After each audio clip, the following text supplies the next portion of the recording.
Olá você telespectadora, olá você telespectador da TV Cultura. A partir de agora você acompanha a edição desta segunda-feira, 17 de abril, do Opinião Litoral.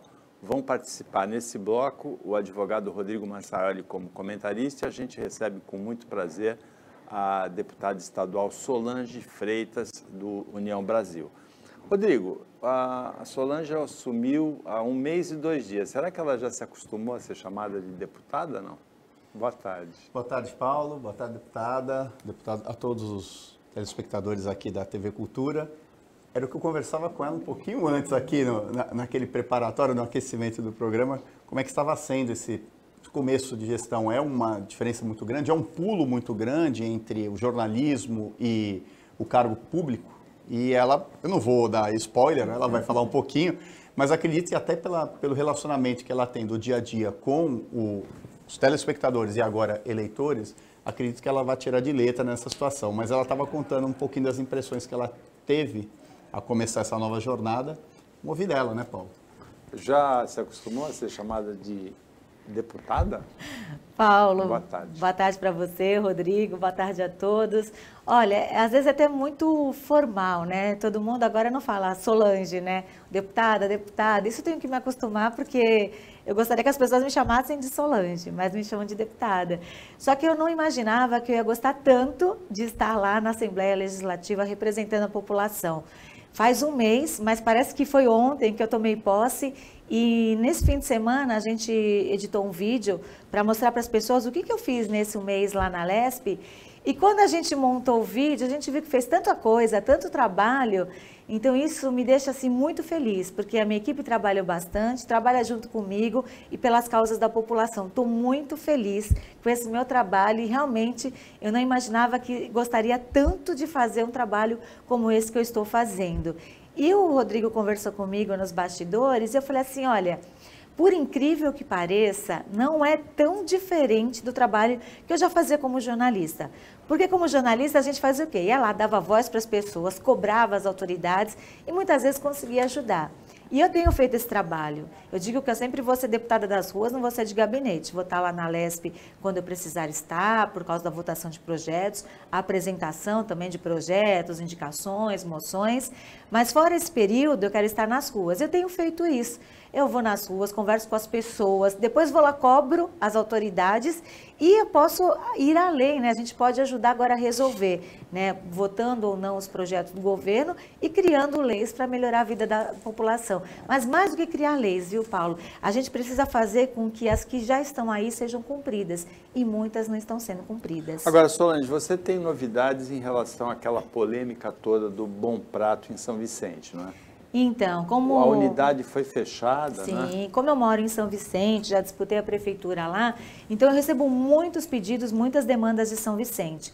E quando o prefeito Caio Amado fechou aquela unidade do centro e deixou muita gente sem refeição, houve uma comoção muito grande na cidade e o pessoal me procurou para poder ajudar a resolver. Eu acionei a Frente Parlamentar da Baixada Santista, nós fizemos uma reunião com o prefeito, ele chamou os vereadores, mas a gente foi além, foi buscar essa ajuda do governo do estado. E eu tive uma reunião com o Gilberto Nascimento, que é o secretário de Desenvolvimento Social, fiz vários pedidos e hoje de manhã conversei com ele, Paulo, e todos esses pedidos foram aceitos, foram atendidos em relação ao Bom Prato de São Vicente. Então vamos lá, o prefeito fechou a unidade do centro, e em vez de dar 1.800 refeições, onde essas 1.800 pessoas iriam comer? Vão comer a partir do dia que ele fechou? Não tem mais. Ele colocou um Bom Prato móvel na Vila Margarida, que precisava mesmo, distribuindo apenas 300 refeições. Nós pedimos para o Estado para que arrumasse um outro lugar no centro, expandido, onde não atrapalharia ninguém para fazer um Bom Prato móvel lá, porque a demanda era muito grande. Eram 1.200 refeições no almoço, 300 no café da manhã e 300 no jantar. E esse pedido foi atendido. Eles já estão em negociação no imóvel, no centro expandido, onde não vai atrapalhar os comerciantes para voltar a ter um Bom Prato fixo no centro da cidade. Isso é uma coisa. Eu pedi também um Bom Prato no Jockey, que é uma comunidade carente, e que ampliasse o Bom Prato, onde está funcionando agora, o Bom Prato móvel, na Vila Margarida e México 70. esses pedidos também foram atendidos, Paulo. Olha que legal. Enquanto o Bom Prato fixo no centro não volta a funcionar, o secretário já conseguiu mais 2 caminhões, então agora são 3 caminhões que tem para fazer esse atendimento. Então, nos próximos dias, além das 300 refeições no México 70, o Jockey Club também vai receber 300 refeições e o centro também vai receber 300 refeições até ter o Bom Prato fixo. E vai mais além. Eu pedi um Bom Prato fixo também no Jockey, e esse pedido também vai ser atendido. Não consegue para esse ano, mas já está colocando nos custos para o ano que vem, para ter um outro Bom Prato fixo em São Vicente. Então, qual é a nossa expectativa? Nos próximos dias já está atendendo essas comunidades. Os caminhões podem ser ampliados, a ideia é levar 500 refeições em cada comunidade, né? Só estão fazendo o pedido de comprar mais caixas para poder ter essas refeições, né? Para poder transportar essas refeições. E o Bom Prato do centro vai voltar em outra área, que não atrapalhe os comerciantes, e no ano que vem a gente vai ter um Bom Prato fixo no Jockey. É uma boa novidade, né, Rodrigo? Porque o Bom Prato é um dos bons projetos que ficaram dos 28 anos de governos tucanos. A situação da Polícia Civil é um mau legado, mas o Bom Prato é um bom legado, né? Sim, eu ia comentar e pedir a palavra, Paulo, para ponderar aqui, veja, um pouco de bom senso, ausência total de vaidade e racionalidade na questão logística, você consegue operacionalizar uma solução. Independente do protagonismo de quem está fazendo ou não. Agora, o que me chama a atenção é outro bastidor que a gente estava conversando aqui. É curioso como algumas funções às vezes se confundem com a própria vereança, né, dos vereadores. Mas analisando dessa forma, a gente vê que as competências aí, elas são concorrentes, não excludentes, né? O que é para o bem comum da população. Não há, na verdade, essa vaidade de fui eu aqui no município, ou eu como representante do Legislativo Estadual, ou representante do Executivo Estadual que está resolvendo. Mas isso era uma pergunta até que eu ia fazer para a deputada. Existe um pouco ainda de confusão, né, deputada, do que é a atribuição da vereança, do que é do deputado, ou até mesmo do próprio Executivo, né? Nesse caso em particular, embora o Bom Prato fique na cidade, em Santos, em Guarujá, em Cubatão, em São Vicente, ele é um programa estadual, né? É um programa estadual, então a gente, como deputado estadual, a gente tem obrigação de fiscalizar e de ir atrás. E foi o que a gente fez nesse caso. Quando o prefeito anunciou o fechamento do Bom Prato, sem nenhuma outra alternativa, a gente foi para cima. Vamos procurar a ajuda do governo do estado e, graças a Deus, a gente conseguiu com que os nossos pedidos fossem atendidos. O secretário, inclusive, me ligou depois da nossa primeira fala e falou assim: Solange, a gente identificou no Jockey Club uma demanda muito grande. O que você acha? Você que está na cidade conhece mais. É melhor a gente deixar o Jockey Club só para o Bom Prato fixo no ano que vem? Ou você acha que a gente pode destinar 300 marmitas para o Jockey nesse momento? Eu falei, não, o Jockey Club é uma das regiões mais carentes, precisa sim.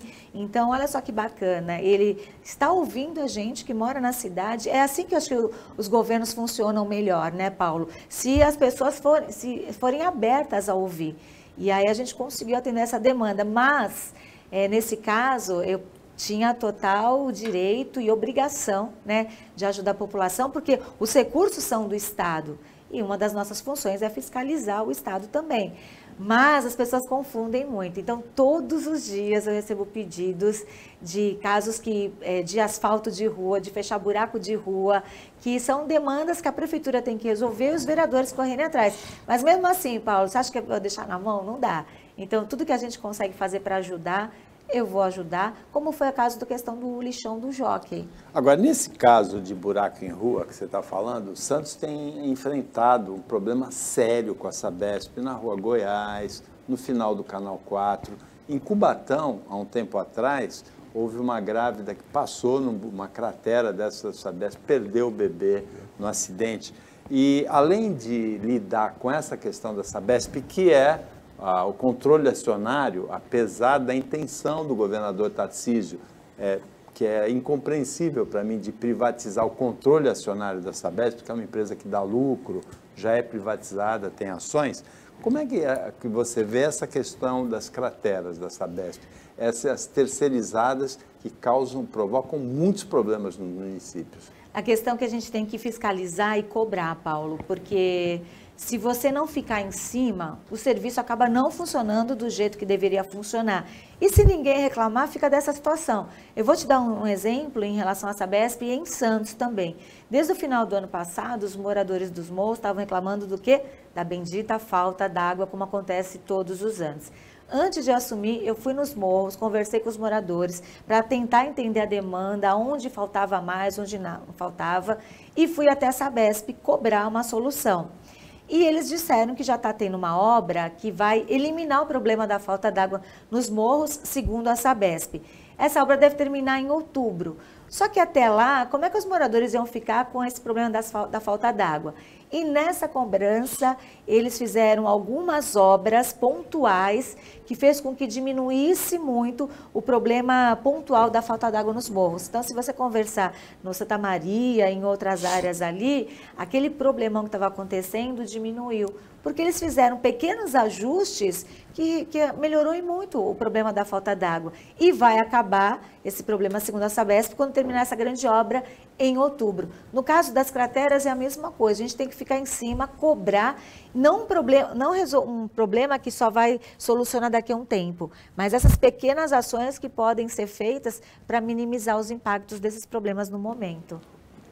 A questão das crateras em complemento, Paulo, falando no aspecto um pouco técnico, você pode entrar, porque você é engenheiro de formação, e eu no jurídico. Eu tenho acompanhado alguns processos na justiça, e o grande problema é essa subempreitada da Sabesp para essas empresas que fazem a manutenção e o reparo posterior de baixa qualidade. Tá? A gente anda notando uma falta nos laudos em juízo, que são feitos para apurar anexo causal e etc., que o problema muitas vezes é a qualidade e o tipo de reparo que tem que ser feito.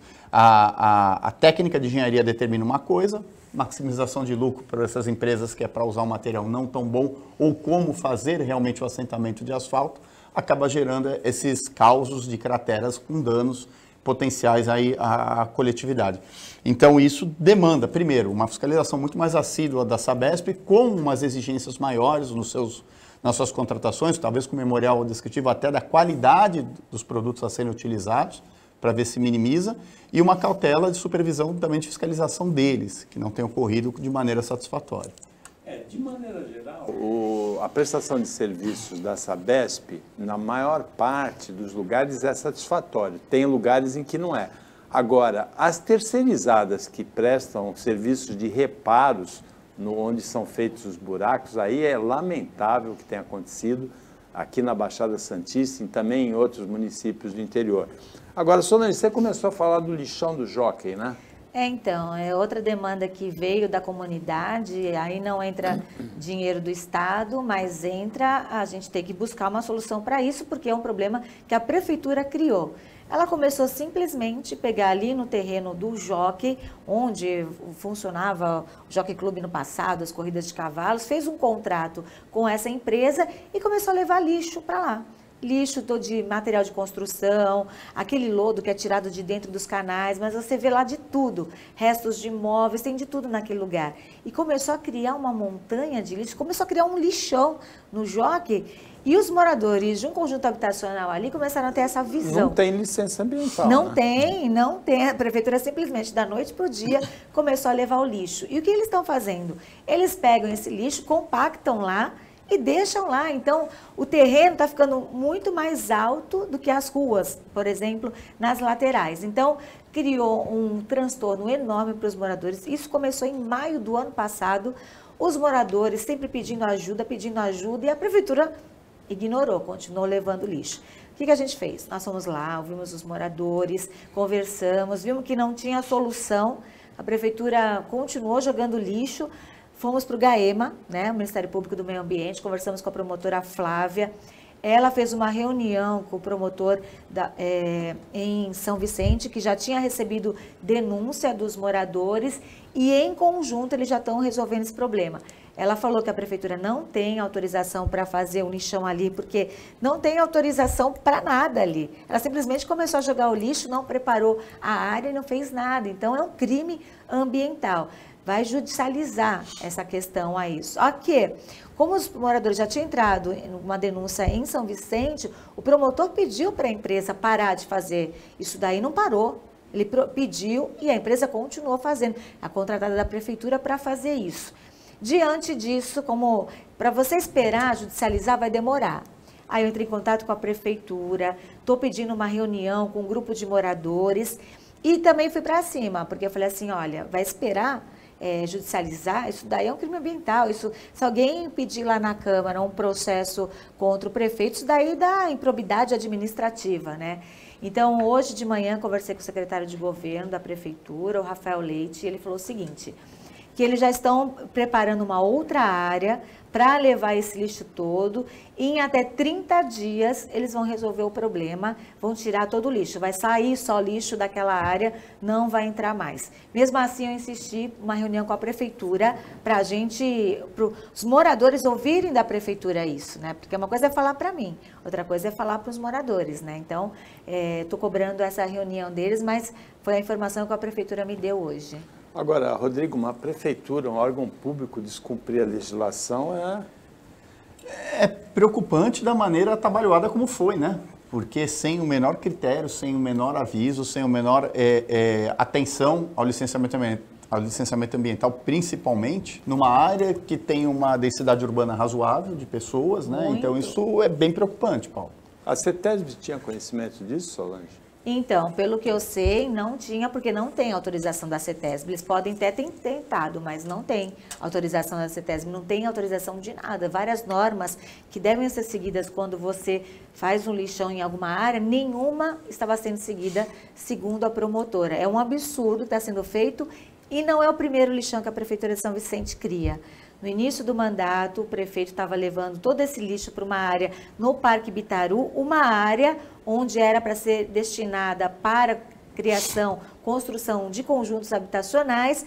Quando eu cheguei nessa área, pela denúncia dos moradores, Paulo, era inacreditável. Era um terreno gigante. E assim, a altura do terreno já estava muito alto, porque eles iam compactando o lixo. Aí nós denunciamos, aí o prefeito tirou de lá, parou lá e foi para o choque. Também numa área irregular. Aí denunciamos de novo. Eles agora disseram que tem uma outra área, mas pelo amor de Deus, tem que ser com autorização, porque você criar lixões na cidade e contaminar o meio ambiente, porque aquele lodo que a gente tira de dentro dos canais, a gente não sabe se tem contaminação.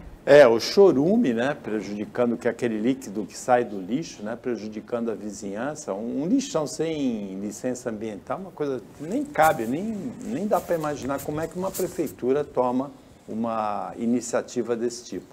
Opinião Litoral para, o intervalo é rápido, fica com a gente.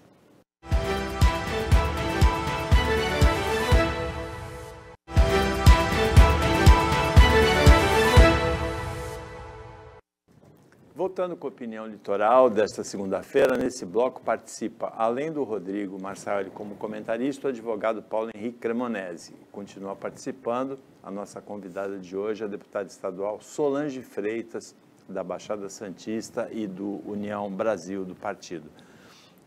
Paulo, o tema que a gente vai discutir com a Solange, com você e com o Rodrigo agora, é um tema, talvez seja o tema mais discutido nesse ano no Brasil até agora, que é a insegurança nas escolas, né? Tanto pelos atentados, como principalmente pelas ameaças também. Boa tarde, deputada, boa tarde a todos que nos assistem, é sempre uma grande honra participar do programa. Esse problema, e é um problema porque tem solução, não é um dilema, ele tem que ser desconectado da criminalidade em geral. Porque nós temos dois cenários. O primeiro é o da criminalidade, que no Brasil é algo endêmico, é extremamente grave e que tem que ser enfrentado cada vez mais com energia pelo Estado e com inteligência. Nós temos dois discursos que parecem muitas vezes dissonantes, mas não são. Nós temos que cuidar da educação, pensar a longo prazo, mas nós temos que enfrentar de forma enérgica, como disse, a criminalidade como hoje ela se apresenta.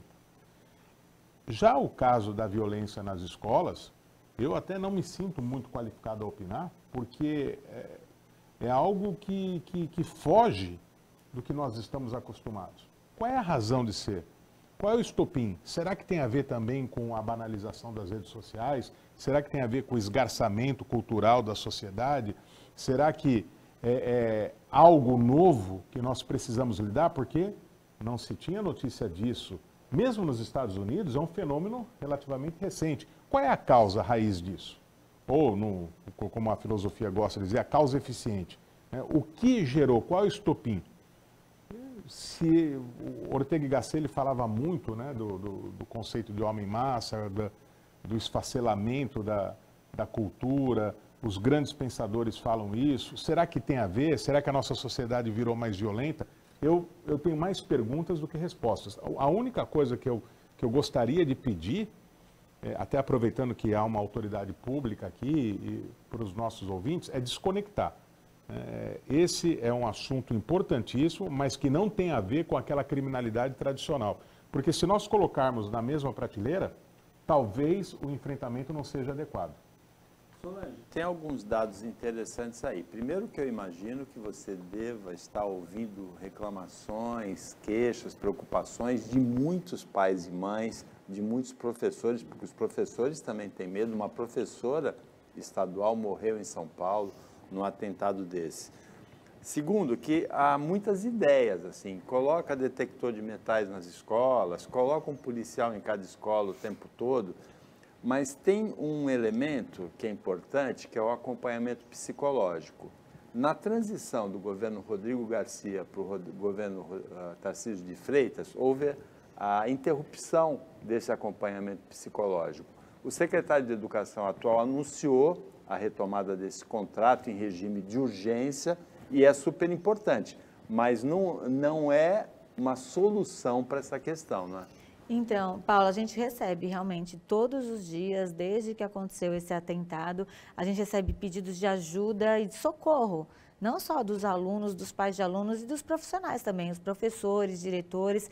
E em São Vicente, por exemplo, e em algumas escolas em Santos, na semana passada, não tiveram aulas praticamente, porque os alunos não foram para a escola. Teve protesto na porta de várias escolas em São Vicente, elas foram até protestar na Câmara, por causa disso, porque elas queriam uma solução. Assim, não se fala nada, o que está sendo feito, há um terror. O que acontece? Quando tem um caso como esse, e acaba realmente sendo bastante divulgado na mídia, outras pessoas se aproveitam disso para criar esse caos. Não querem ter aula, gostam de baderna. Então, a gente recebeu um monte de denúncias, foram feitos boletins de ocorrência, porque disseram que ia ter tentado dia tal, dia 11, dia 20, e por aí vai. Então, houve um caos gerado por pessoas que se aproveitaram desse fato.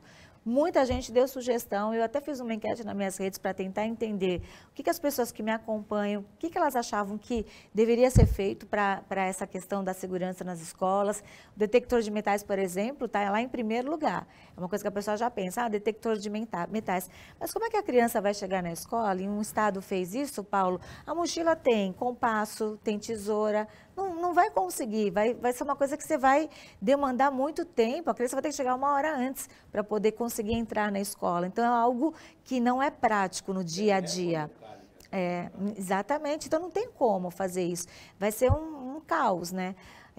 O governo chegou a falar de colocar um policial em cada escola.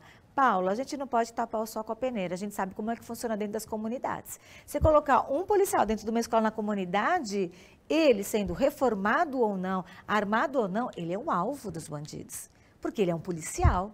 E a gente não pode, não adianta a gente falar, não, o crime vai mandar, não vai mandar, não é isso. A gente sabe como é que funciona dentro das comunidades, né? Eu até fiz uma indicação de monitores sociais com jovens de 18 a 21 anos para o governador pensar também numa das soluções, não é só isso, né?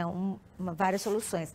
Agora, as medidas que foram anunciadas e elas estão sendo ajustadas, eu acho que são medidas que vão ajudar.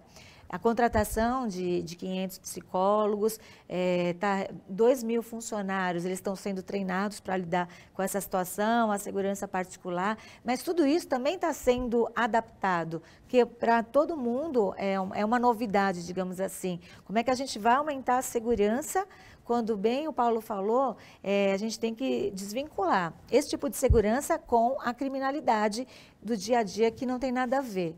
Na semana passada, no meu gabinete em São Paulo, eu recebi uma comissão de donos de escolas particulares. que eles também vieram pedir ajuda, porque eles falam, olha, as prefeituras anunciam medidas de segurança nas escolas municipais, o Estado anuncia medidas de segurança nas escolas estaduais, e nós não estamos sendo olhados, porque assim, se a gente for contratar essa segurança toda para as escolas, a gente quebra. Várias escolas me procuraram, eles montaram uma associação para lidar com isso. E o que eles pediram de ajuda? Eles falam assim que os pais, eles põem a responsabilidade toda na educação para as escolas. E aí acabam causando problemas e eles não têm essa ajuda, entendeu? Então eles pediram esse socorro. Então a gente até está conversando para ver se dentro das diretorias de ensino a gente consegue criar um núcleo de profissionais que já estejam lá para trabalhar isso nas escolas, para conversar com os pais. Dá para fazer isso, esse trabalho. É que a gente tem que ir para cima, né? Porque já tem os profissionais lá, a gente só precisa fazer essa adaptação. Rodrigo, aqui na bancada você é o único diretamente afetado por essa questão, porque você tem 2 filhos em idade escolar, né? Sim, Paulo, eu vejo a situação assim, em 2 aspectos. Você está assustado? Não, eu digo no momentâneo, no imediato não, no imediato sim. Eu coloco essa questão em 2 vertentes, a primeira psicológica, tá? E a psicológica familiar, a segunda social. A social é consequência na minha ótica. Nós vemos hoje numa sociedade, numa geração, e a minha geração eu me coloco talvez como culpado junto a ela, de pais que querem demandar, trabalhar demais para dar uma condição melhor para os seus filhos, a que custo for. Ou seja, transportam muitas vezes as suas frustrações quando crianças e adolescentes não poderem ter tido alguma coisa para que seus filhos possam ter. Isso gera muitas vezes uma frustração da criança por ausência da figura familiar, de um núcleo familiar como ele todo, e por outro lado também, aquela situação de que a criança que tem tudo acaba achando tudo muito enfadonho, sem graça, e acaba tendo um vazio enorme que pode ser preenchido por um mau momento, por uma má ideia, por uma má influência, que eu acho que é isso, esse é o psicológico. O sociológico é a consequência disso, é o que nós vemos agora. Crianças com muitas vezes a mente vazia, ou desinteressadas, ou de maneira assim muito despretensiosas, não vejam graça de nada, e acham que a quantidade de informação que você tem nas mídias sociais e nos níveis de filmes que nós vemos com um viés de violência muito grande... Nos jogos também, né? Também, nos jogos, e também vejam, muitas vezes transporta até no esporte, já que o Brasil é um time é o país do futebol, a gente vê muitas intercorrências e violências acontecendo. Então, quando você tem isso, você tem essa situação que extrapolou, coincidentemente, com 2 atentados num curto espaço de tempo que chamou bastante atenção. Agora, olhando, por que não tem uma preocupação imediata dessa semana, vamos colocar assim? Porque atentado, quando se vai ter, não se marca dia. Então, eu acho já por aí. Isso é o que a deputada foi muito feliz. Alguém se aproveita do momento e cria esse caos, porque é saudável para alguns, eles se alimentam disso. E alguns até utilizam viés político numa situação como essa, o que é deprimente, infelizmente. E é isso que nós temos. Há uma preocupação? Sim. Por exemplo, o detector de metal é uma coisa importante? Ela faz parte aí de uma segurança normal, seria bem-vindo. Mas não numa situação a mata-burros, de querer implementar de maneira desordenada. Por quê? Não adianta colocar o detector. Depois você tem que ter a manutenção dele. Então funciona 6 meses, todo mundo vê, é bonito, maravilhoso, daqui a 6 meses está inoperante. Então não adianta nada. A preocupação, ela é legítima, ela tem que ser ouvida, ela tem que ser atentada, ela não pode ficar na inércia. Mas jogar isso na responsabilidade no colo do poder público somente, eu acho muita incoerência e muito egoísmo das famílias. Eu queria aproveitar, o Rodrigo foi muito feliz, e eu ia falar isso, independentemente dele ter pontuado, e que ninguém pense que é uma espécie de alívio ou passapanos para os governos. Até volto a insistir, nós temos aqui uma deputada estadual e é uma oportunidade boa para interagir com o poder público. Mas esse é um dos poucos problemas que nós não podemos colocar um monolito nas costas do poder público. Porque isso tem mais a ver com a cidadania, com cada um de nós, do que com o Estado. Não há, por melhor que seja o serviço de inteligência da Polícia Militar ou da Polícia Civil do Estado de São Paulo, não há como prever isso. Só para terminar, uma vez um amigo meu, ele quis dizer, olha, tá vendo, na Áustria, eu estava metralhando, né, a criminalidade no Brasil, na Áustria também tem crime, porque um maluco manteve em cativeiro 2 meninas durante um longo período. Eu falei assim, mas isso não tem a ver com a sociedade austríaca, não tem a ver com a falta de policiamento. Isso é um cara completamente fora da curva que praticou um crime abominável. Esse tipo de crime não é como roubo de carga que o Estado pode monitorar, não é como furto de celular que o Estado pode combater, não é como outro tipo de crime, né, o enfrentamento do narcotráfico. Isso é muito difícil e a deputada falou, e eu tomo a liberdade de usar as palavras dela com outra, até de forma mais contundente, ela tem que ser mais delicada pela função pública. Depende mais, às vezes, dos pais em cuidar, monitorar seus filhos do que do próprio Estado. Não estou de forma alguma isentando. O Estado está fazendo o que tem que fazer, o município também, a União, todo mundo tem que fazer o seu papel. Mas esse é um problema que nós temos que bater no peito e também assumir a nossa cota à parte. A observação psicológica, ter a psicóloga na escola é muito importante. Se a gente tiver a psicóloga na escola, evitar um caso de 4 mortes, por exemplo, já vai ter valido a pena todo investimento. Agora, no caso da professora, daquele atentado em que a professora morreu, o aluno tinha sido afastado de uma escola por problemas desse tipo, foi matriculado em outra e foi provocar a tragédia em outra. A pesquisadora Thelma Vinha, da Unicamp, que quantificou esses ataques nos últimos anos no Brasil, ela disse assim, vai acontecer de novo, a gente só não sabe onde e quando. Então, esse é o problema, né? É imprevisível. A opinião volta depois do intervalo, bem rapidinho.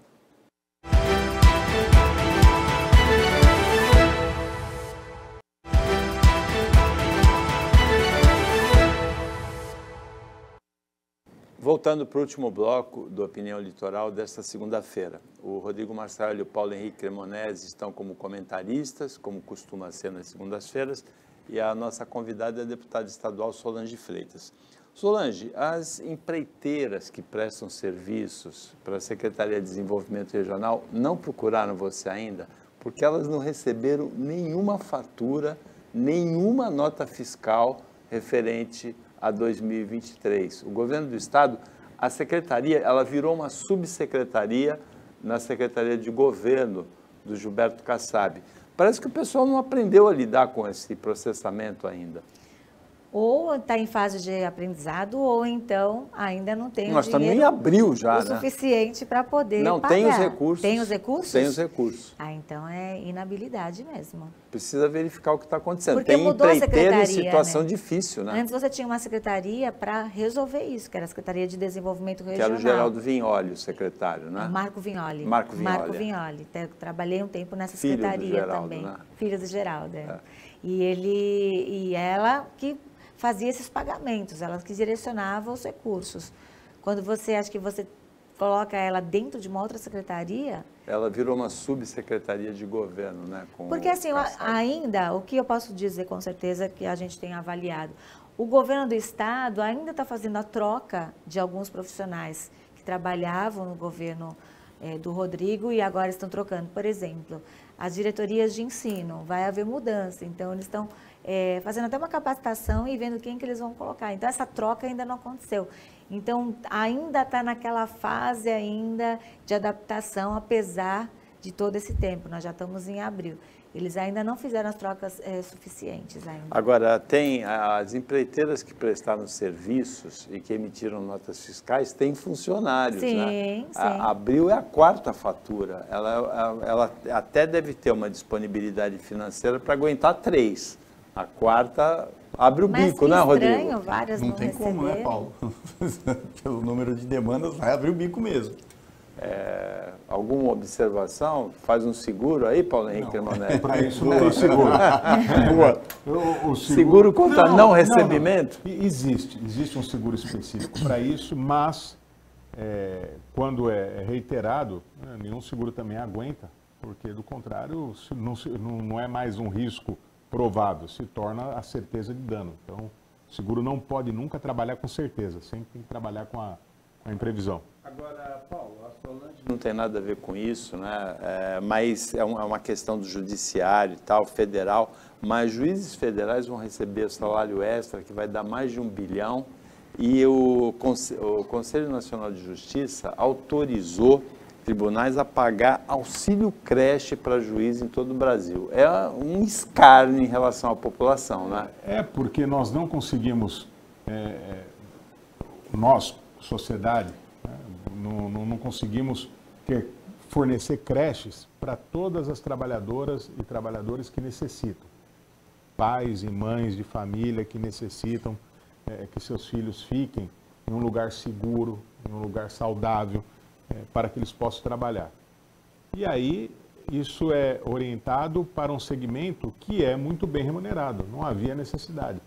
Então, com todo e máximo respeito que se deve ter à figura, à autoridade pública, o Poder Judiciário muitas vezes perde oportunidade de mostrar uma grandeza maior do que o seu próprio signo, porque ele já carrega essa grandeza pela função, mas perde oportunidades de ouro como essa. Não é compreensível, não é tolerável, principalmente num contexto como é o do Brasil. É mais um penduricalho, né, Rodrigo? O termo é perfeito, né? De muitos, né? Auxílio paletó e auxílios aí, muitas vezes que são até inominados nos contra-cheques, nos olerites.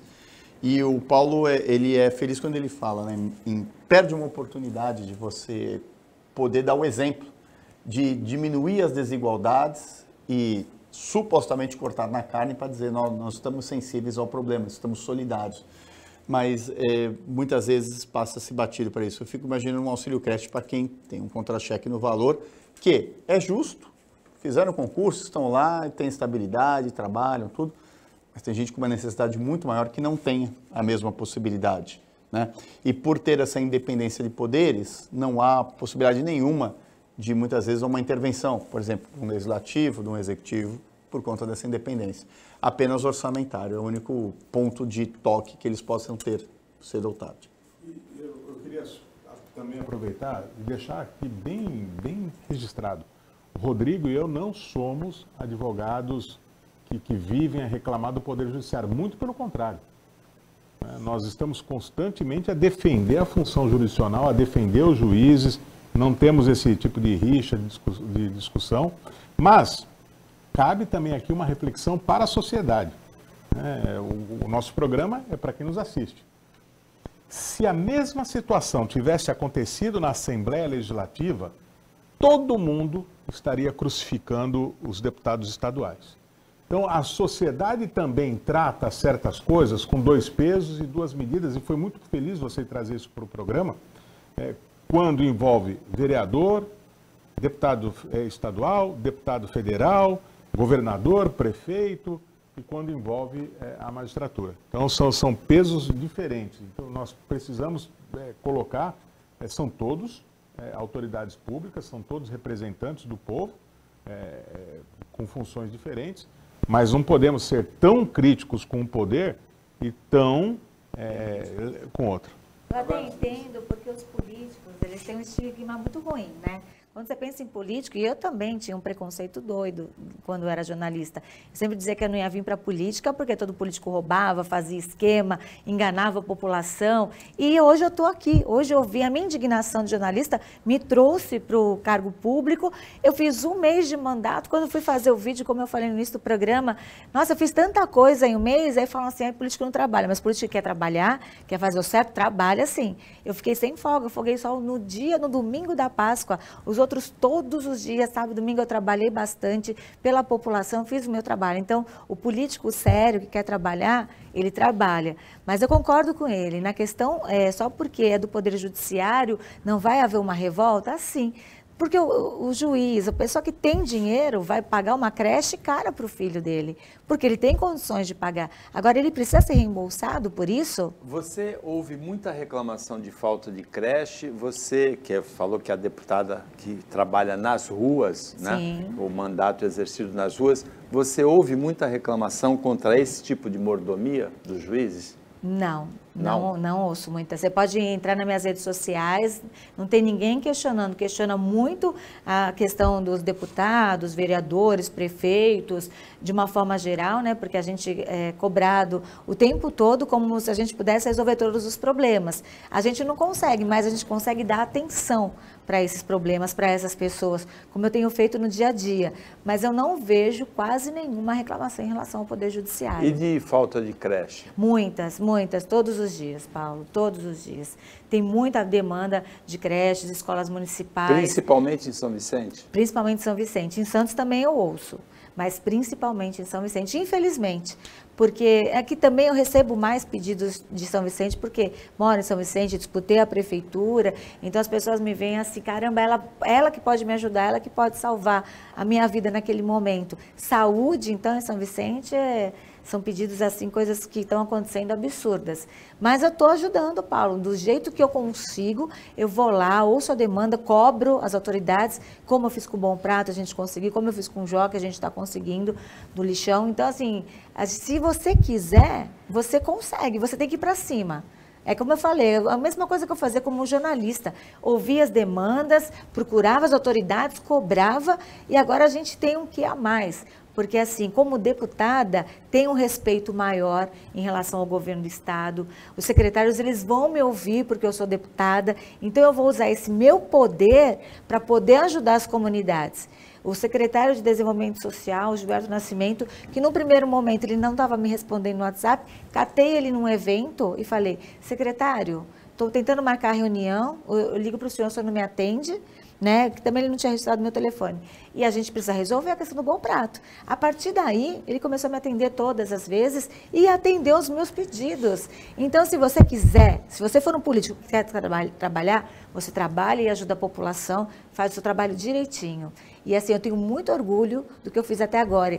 E muito agradecimento pelas pessoas que me ajudaram a chegar até aqui.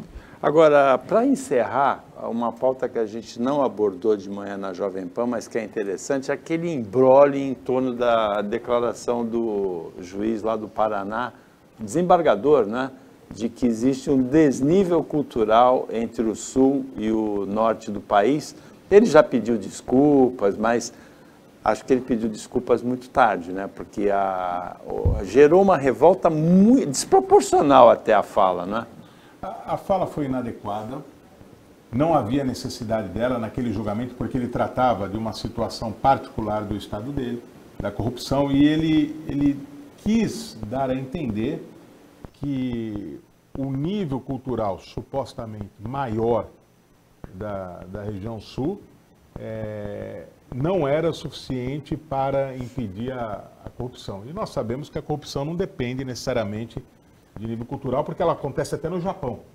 Até no Japão, onde a população é totalmente alfabetizada. A diferença é que lá no Japão tem o araquiri. Tem araquiri. Não, é suicídio mesmo. Araquiri se pressupõe uma questão de honra assim, mais defensiva, né? Não por vergonha. É, o suicídio pela honra, né? Eles ficam tão constrangidos. Então, foi uma fala absolutamente infeliz. Ele se desculpou. Nós todos precisamos pensar duas vezes o que vamos falar, como vamos falar, não usar a escusa de consciência nem a liberdade de expressão para falar qualquer coisa. Entretanto, também quer me parecer exagerada a atitude do ministro da Justiça, que não tem nada a ver com a Justiça, apesar desse nome, não é um cargo vinculado ao Poder Judiciário, entrar com uma ação contra o desembargador acusando de racismo. Nós temos que tomar muito... Racismo é uma coisa muito grave. Então nós temos que ter muito cuidado para não colocar na cabeça de qualquer pessoa o signo de racista. É preocupante também isso. A fala foi infeliz, não havia necessidade ali no contexto, não deixou de ser, uma inferência pessoal, uma espécie de afirmação de suposta superioridade do Paraná em relação a outras regiões do país, mas nada que caracterize verdadeiramente crime. Foi uma infelicidade. Infelicidade todos nós estamos sujeitos, né? Por isso é bom repensarmos os nossos valores constantemente, diminuir qualquer esfera de preconceito, não julgar. Provavelmente tem um pouco a ver com colorido ideológico, com política, pela divisão que houve no país recentemente, mas não é um bom desembargador, é um homem sério, não há nada que manche a sua reputação, a sua ficha de serviços prestados ao povo do Paraná. E o ministro da Justiça tomar isso e destruir a vida de uma pessoa, e tomar como se ele fosse racista, uma pessoa má, também é preocupante, né? Nós temos que ter muito cuidado com isso. Solange, você já perdoou o desembargador? Não. Não, eu concordo com tudo que o Paulo falou, porque assim, a gente tem que ter uma preocupação muito grande com o que a gente fala, né? Hoje, como deputada, o que eu falo tem um impacto muito maior. Então, eu me preocupo mesmo com a minha fala. Mas a gente não pode crucificar uma pessoa dessa maneira. Se ela tem um histórico profissional dela ilibado, sem nenhum problema, como é que uma fala você vai crucificar dessa maneira? Então, a gente tem que tomar cuidado, a gente tem que, lógico, cobrar, reclamar, ele pediu desculpas, mas a gente não pode crucificar dessa maneira também. Rodrigo, a seta lançada, a palavra falada, não tem como recolher depois, né? Dizem os japoneses, né? Perpetrada da maneira negativa, né? Eu acompanho o Paulo Solange aqui com relação ao comentário, porque conheço também o desembargador, sei como ele decide, é um ótimo membro do Judiciário Paranaense, ele tem decisões muito boas, é uma pessoa muito lúcida. Agora, o grande problema do Brasil é estereotipar por questões de índice de avaliação econômica e social. E aí acaba virando regra. Só um exemplo, para quem não é do meio de gente. Os dois maiores juristas que eu considero na história brasileira são nordestinos. Rui Barbosa é baiano e Ponce de Miranda, alagoano. E todo mundo se baseia, inclusive esse desembargador dá votos baseado nisso. Se fosse isso, seria contraditória a alegação dele. Mas eu acho que no contexto ele se manifestou mal. É um ser humano, é falível. Nós, uma vez ou outra, vamos falar, às vezes, uma coisa desnecessária ou mal colocada num dia, principalmente para aqueles que têm exposição pública. É um fato, infelizmente, nós não podemos negar, né? Somos passíveis de falhas. Mas eu acho que daí a querer lacrar, que é o que está me parecendo, né? Com um colorido ideológico, como o Paulo falou, é exatamente isso. Logicamente, ele vai ter toda uma perturbação de prestar esclarecimentos à CNJ, etc., mas eu acho que não é para tanto. Solange, chegamos ao final do tempo da Opinião de hoje. Você quer dar algum recado para a telespectadora, para o telespectador da Opinião Litoral, final? Olha, mais uma vez agradecer todas as pessoas que me ajudaram a chegar nessa caminhada, que me ajudam até hoje, que estão ao meu lado, a minha equipe que tem trabalhado incansavelmente, tem gente da minha equipe que também ainda não conseguiu folgar do jeito que a gente acha que devia folgar um dia, um final de semana, porque a gente está trabalhando incansavelmente, Paulo. A gente está aprendendo a lidar com a Assembleia Legislativa, né?